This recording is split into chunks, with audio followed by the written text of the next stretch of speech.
Ladies and gentlemen, welcome back to Real Estate Investing with Alex-Deacon. My name is Adam. I am here with the Deacon of Real Estate, Alex-Deacon himself. What is going on, good sir?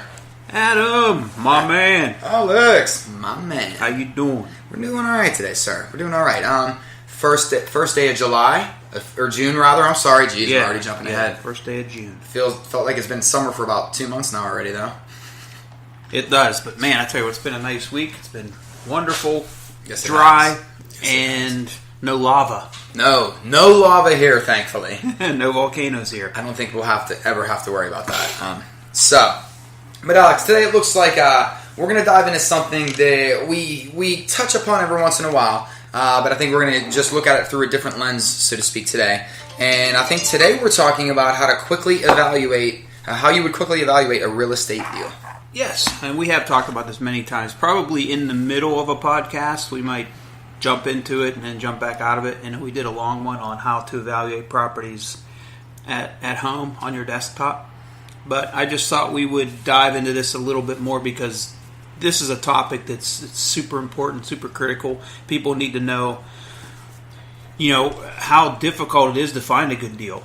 Too many investors, or especially newer ones who don't have a lot of experience, they jump into this and they call it a game, and it's not a game. They jump into this business and they look at a couple properties and they see one they like and they buy it. And if you're looking at less than 1,000 properties for your first deal, you're probably making a mistake. Okay. So maybe that's a little over the top, but you should be looking at hundreds of deals before you buy one, especially when you're new. Right. Because it takes you a lot longer to make a decision because you don't know what's good and what's bad. You don't know what's right or what's wrong. So in the process of thinking and making those decisions, the properties are gone. So the better you get at this, the quicker you can evaluate something and hone in on exactly what you want and the price you want and know what rents are going to be and know what the after repair value is, know what your repair costs are going to be, know what kind of budget and what time frame you're going to be dealing with. The quicker you can do that, and that's only going to come with time. That's not going to come with a book. It's not going to come with spreadsheets. It's going to come with just putting in the time. Repetition. Yep, banking all that knowledge, and then being organized and having spreadsheets and so forth definitely helps. But for me, I'm not organized. I'm not a spreadsheet kind of guy, so it's all banking in my brain, and that just takes a lot longer. So if you're well organized and you're also well motivated, and you follow these simple steps and tips I'm going to give you, those organizational skills will help tremendously. So organization is always key. It's important in anything. Something we all have to work on, I think, isn't it? Nah, not really. I'll be honest with you, because I try to be more organized, and it's like beating a dead horse. I just realized that it's not my forte, and I'm not going to try to increase my productivity by being organized, because it just ain't going to happen. I'm just going to do what I do best and leave the rest to others. There you go. And the problem I have is just letting go. I think I'm the only one that can do a certain task when I know that that's not the case. I can do a lot of things better than a lot of people, but there's a lot of things that I can't do better than others. It's just, you have to work on your strengths, and your weaknesses, you have to delegate those. Yeah. That's the key to life, really. It really is, man. It's all a team effort. It's a team effort when you're buying real estate. It's a team effort when you're starting a business. It's a family. It's a team effort. I would say, yeah. Even think about a marriage, a family, everything, any kind of friendship, business partnership. It's all the same. There are few people out there that just have the skill set and they're good at everything. And those are the ones that you see that are in the spotlight. Yeah, like Elon Musk. Those are the outliers, right? Yes, sir. And they're just, if you basically mold your whole life to be exactly like those people, that's maybe a good, good target to shoot for, but, be who you are. And we're getting off track here a little bit, but I think that's a good point to make up. Don't necessarily listen. The man owns a lot of properties, but you don't be the goal to be Donald Trump, because you might not achieve that. Be the best, insert name here, that you can be, and you might eventually get to that Trump level. That's really the way that it and that's anything. But what I've learned is, and I'm still trying to teach myself this, but I know it's true. But convincing my brain to think like this is, a different story. But if you just be the best person, be the best Alex or be the best Adam you can be, and you give it 100% at the end of the day, you go to bed with peace of mind and you wake up with energy. Yep. That's all you can do. That is true. True. It's really that simple. That's as simple as life is right there, right? Do the right thing, do unto others if you would have them do unto you, and be the best you that you can be. That's the meaning of life right there. That is now, true. It's so simple, but it's so complicated, and believe me, I haven't figured it out yet. Right. So let's get into how to break down and analyze properties quickly. There we go.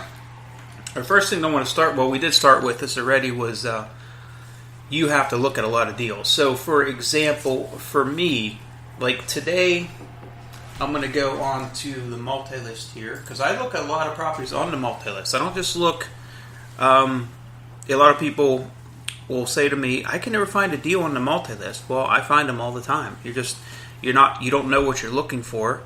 Therefore, you can't make split decisions. You don't have the context that I have. You don't have the 20-some years experience that I have. And you'll get there. But there are deals to be had on the multi-list. There are deals to be had from for sale by owners, from mailers, from a sign on your car that I buy houses. There are deals from other friends and family that you just remind them that you buy houses, Contractors, plumbers, electricians, I tell them, they know I buy houses, and you'd be surprised at how many leads come at me by sources that I'm not even really trying to market, and that's just from people I talk to. Gotcha. Okay, so if I look on the multi-list, just today, let's see how many properties have come on the up for sale. Okay. As we wait for the internet connection. No. Yeah, wait for it to work. All right, so I go to, let's do the past 24 hours. Okay, so in the past 24 hours, there are in Western PA, this is the Western Pennsylvania multi-list, there have been 6 new multifamilies that came on the market. Okay. Now, some of these are in areas I don't even buy in. I just look at multifamilies aren't as prevalent as single families. When we go to the single family list, there might be a few hundred. Mm-hmm. So there's one in Bloomfield, Brookline, Knoxville, Monongahela, Observatory Hill, California. So I'll click on all these. I'll just take a quick look at them. Okay, Bloomfield is so high priced and so over flooded with the a lot of hype, basically, right, prices are way up. I'm looking at this and I know immediately that it's more style over substance. Yeah, it needs too much work. It says right here, unsafe flooring, please bring flashlight. I'm just looking at the building. I know, okay, I'm going to spend a couple $100,000 there. Wow. Right? And that's how quickly I can evaluate that. I go on to the next one because that's just I'm not into that. Not at the price they're asking, which is $190,000.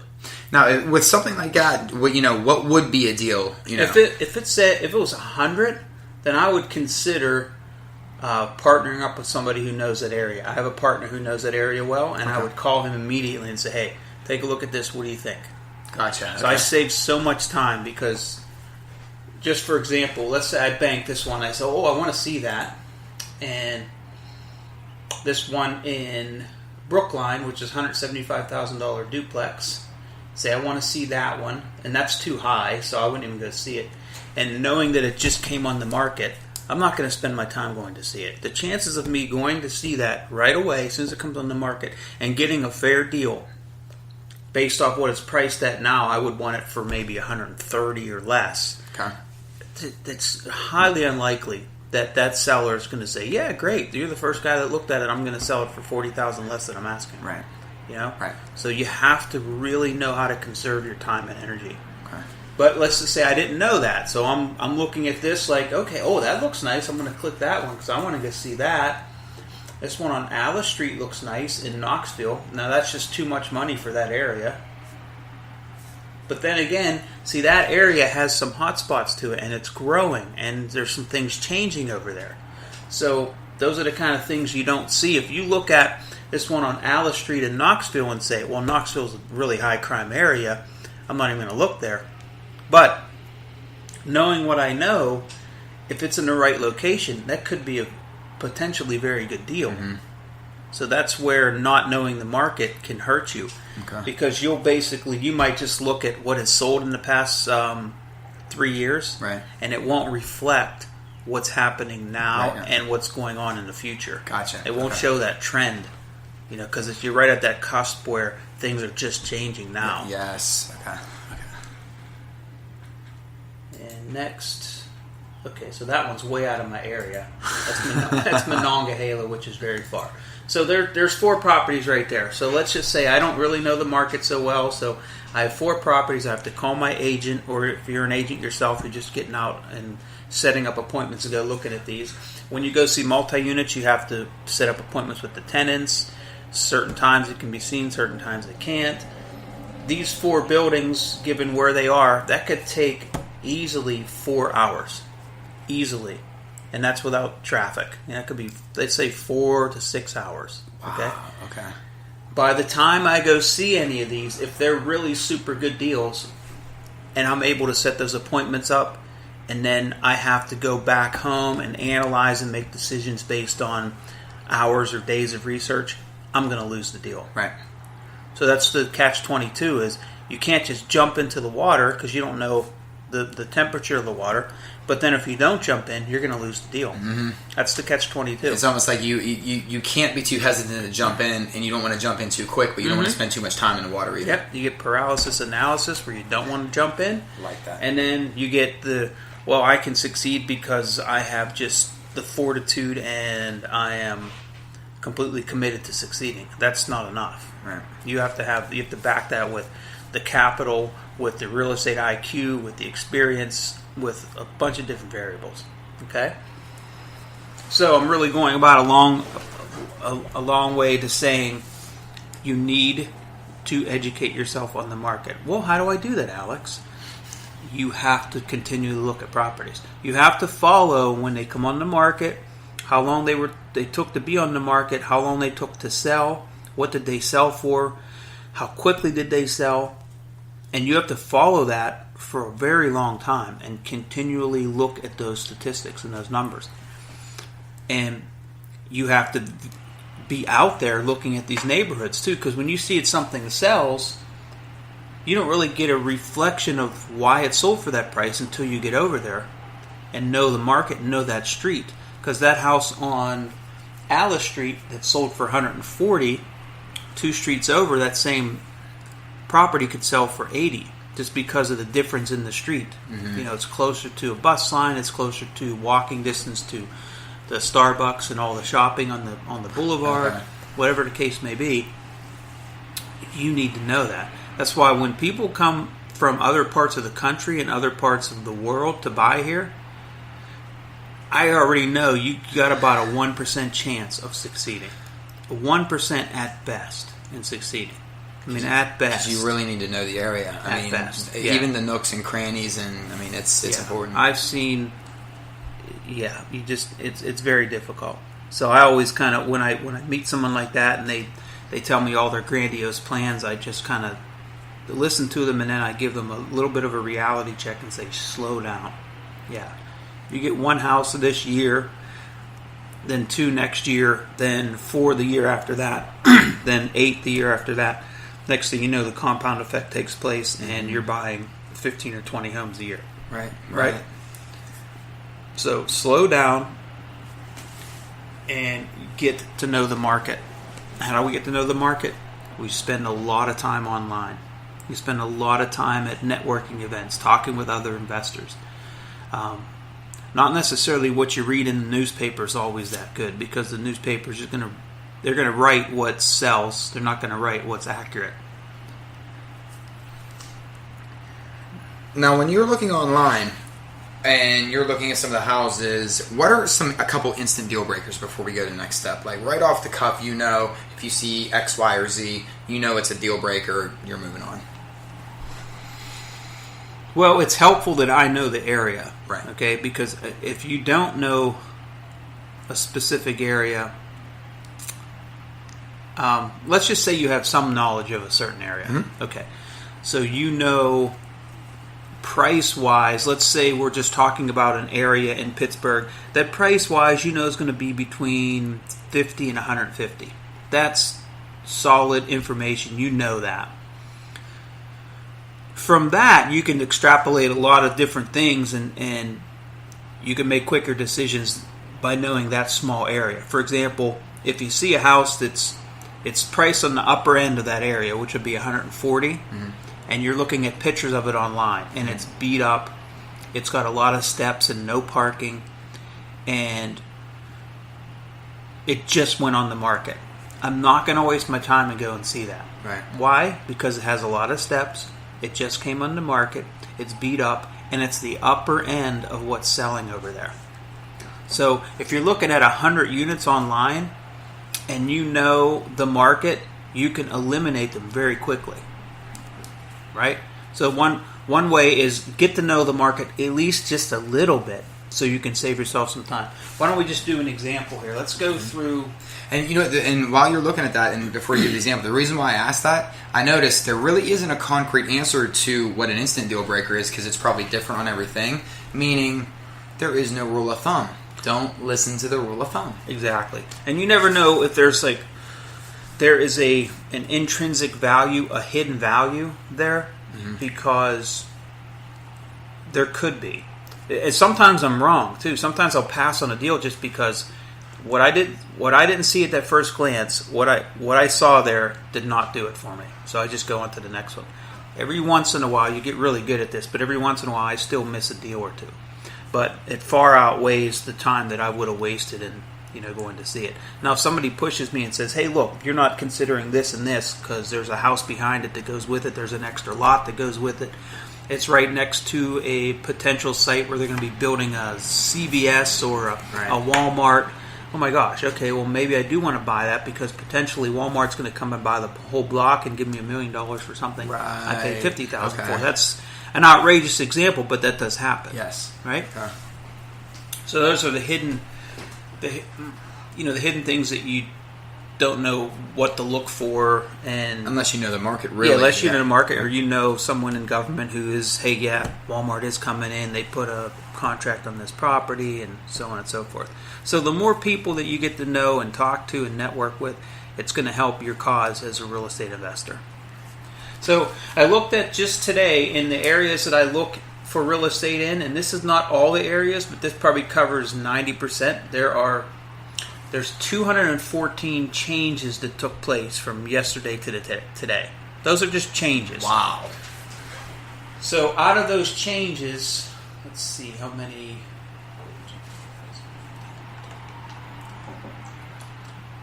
There's 40. It's about 50 price changes.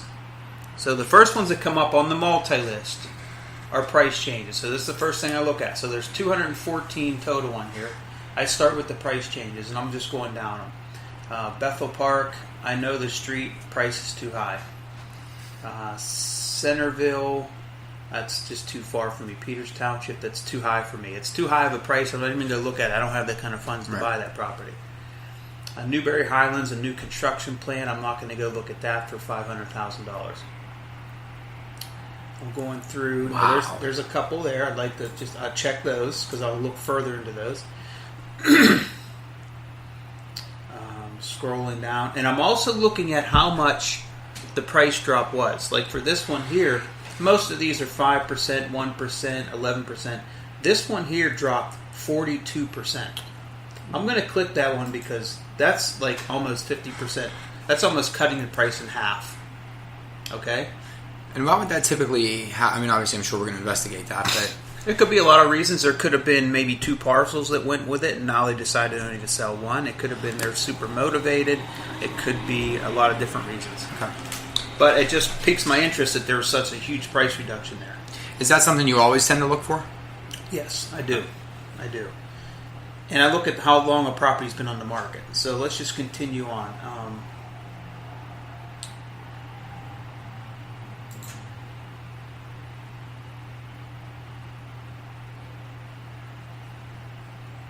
Okay, so I just went through 40 properties. That quick. While we were sitting here, guys, that dead space, I intentionally left. because I could have spoke over, but I wanted that dead space. 40 properties in just that small time. Yeah. Yep, and I got 4 of them. So 4 I earmarked. So let's go to the next page, which is another 10 price reductions. And a lot of these are areas I don't look in. Mm-hmm. Like it's Findlayville. It's kind of far for me. It's a high price. I know that somewhat the values out there is probably $400,000 on the high end. This is $279. Chances are there's no money to be made there. And I could be wrong. Right. I just don't have the time to go through every one of these because it could take half a day. And this is where every investor will be different as well too, because some investors might take anywhere they can, but some investors stay pretty centralized. That's a good point. So if someone's really centralized, and let's say Findlayville's their area, then they're going to know it really well. Yep. So they're going to be able to do it super quick, but they're also going to be able to get more deals in that area because they focus on that area. And there's less deals volume-wise, but they'll get more deals locally because they know the market so well. And is it because they know the market well and tied in along with, I don't want to say, because you can always build a great team, great support, have great affiliates along with you, but when you're in that one small market, you're really kind of staying within that community. Is that also a helpful thing over broadening your spectrum, so to speak, or doesn't really... It's helpful and it's hurtful. It's hurtful probably because you just can't do the amount of volume. Right. But quality, in my opinion, is always better than quantity. So if you can make money and do 2 or 3 deals a year in one area and make a very good income doing it, then stick with that. Yep. Probably takes a lot of stress off the table too. Yeah, it just keeps your life simpler, and there's nothing wrong with that. So now I'm going to go to the new listings. So as out of those 214 changes, 3, 4, 5, 6, 7, 8, 9, 10, 11, there's 25 there. Probably another 30. There are about 60 new listings. 60 to 70 new listings. So I'm going to go through 60 or 70 new listings right now. So here we go. So now he's starting right now, guys, if you heard that first click. Tick tock, tick tock. There's one there at $75,000 North Fayette. I'm clicking it because that's a good price. We got a deal. Oh, we got one. Bingo. Scott Township, Charleroi. There's another one that could be. I'm just going by the price. It's a new listing. The price is $84,000 in an area that house could be worth $300,000. So it piqued my interest. I clicked it. And as the dead air goes, I mean, he's going through 10 to 20 properties at a time, guys. This is actually pretty fascinating to watch.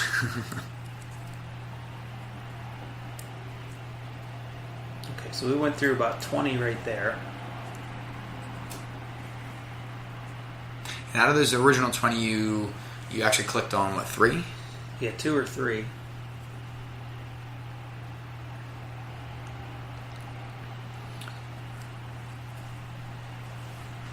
We need that music from from Jeopardy. Oh, I'm sure I can get that.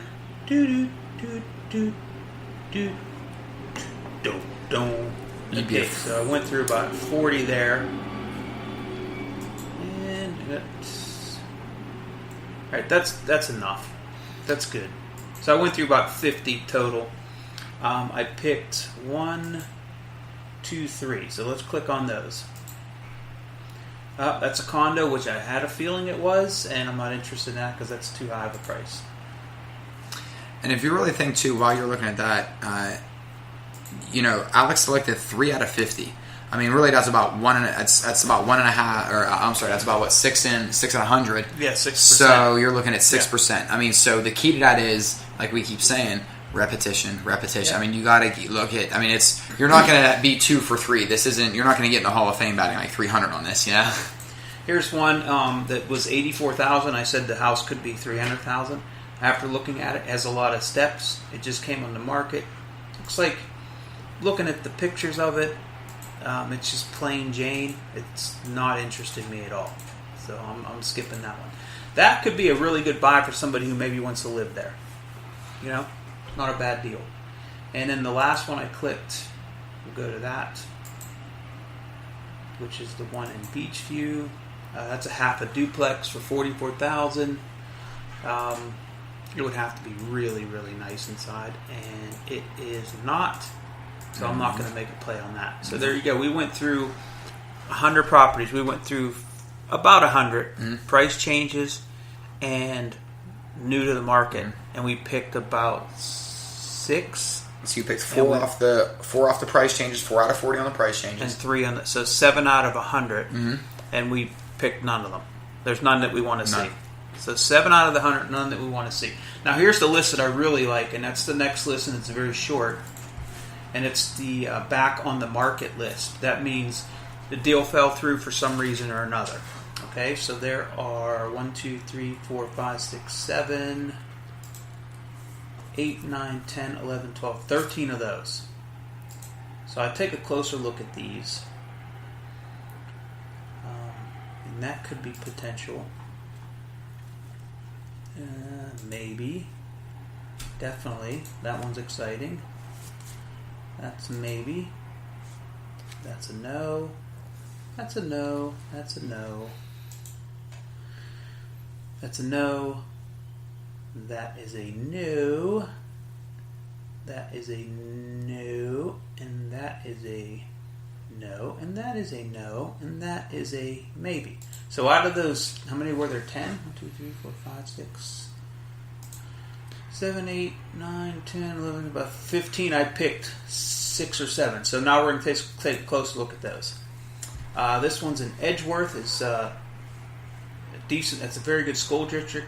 Quaker Valley, $215,000. It's a 2-bedroom, so that's a definite no. That's just too much money for a 2-bedroom. Next one, Northfield Avenue, Crafton Heights. I look at the history on it and see what happened. It came on the market in March and it went under contract in April. Yada yada yada. After looking at it, and it's gone under contract a couple times. After looking at the pictures, I'm not interested.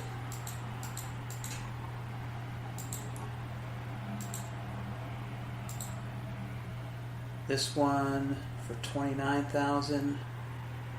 That's definitely got potential. I'm going to click that and I'm going to call the agent.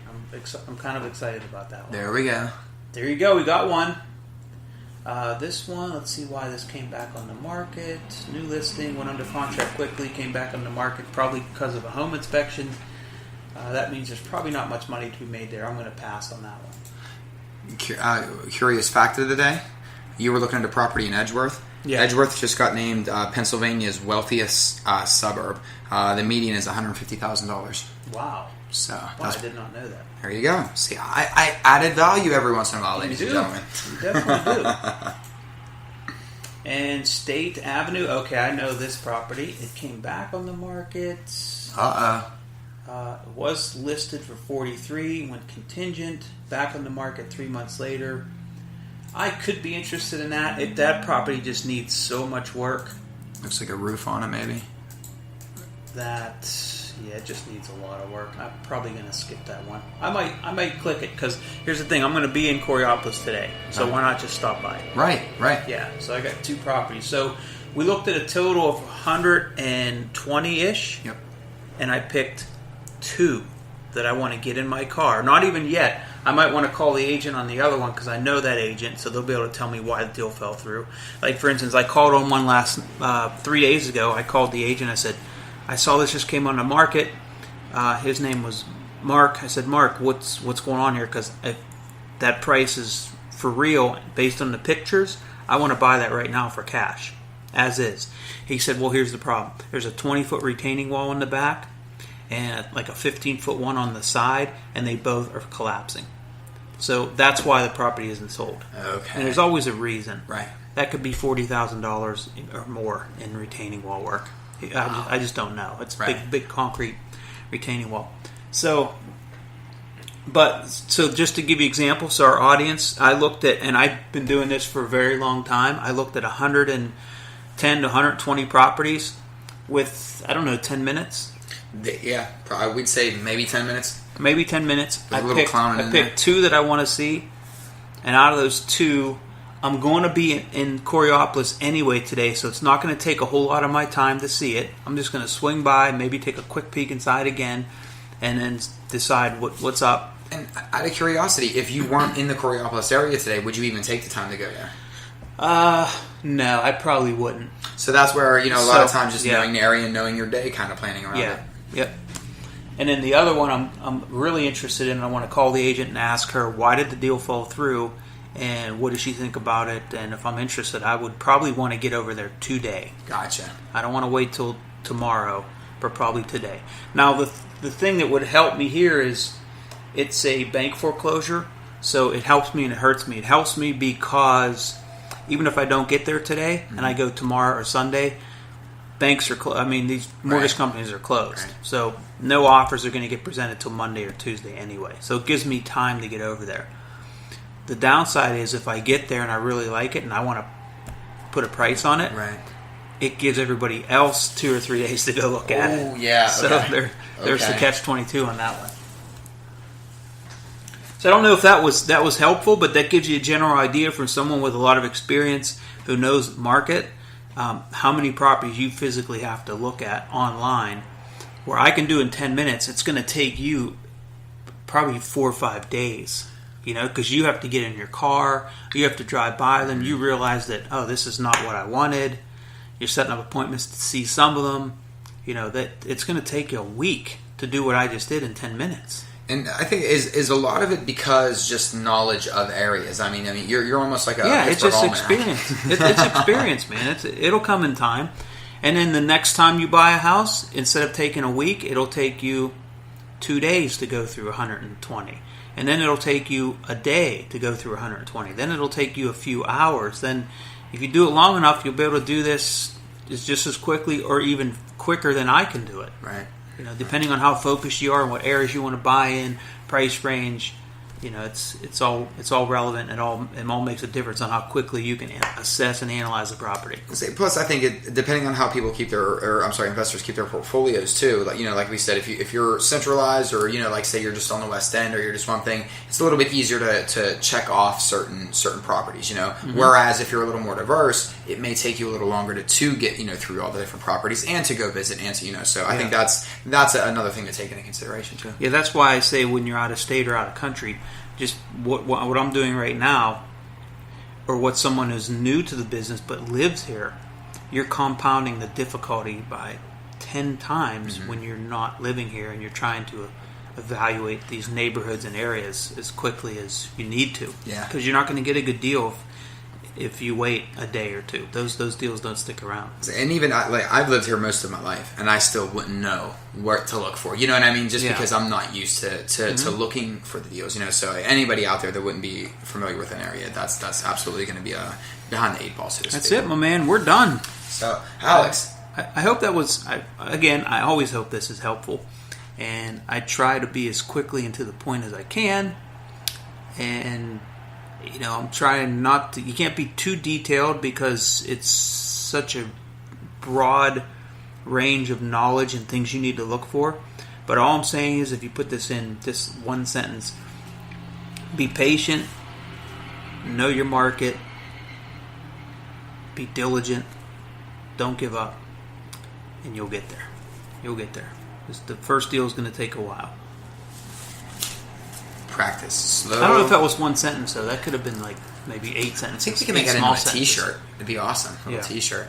But thank you. Thank you for listening. Yes, sir. And guys, ladies and gentlemen, we hope you appreciated this. This was very detailed. It was very informative.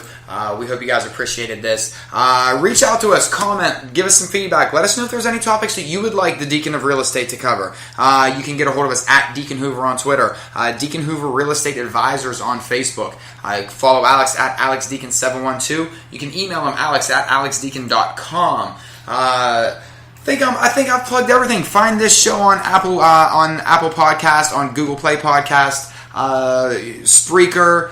Type in Deacon Hoover or DHRE and you will find our programming everywhere. So for Alex, for myself, and everyone else here at DHRE, we thank you so much and have a happy June.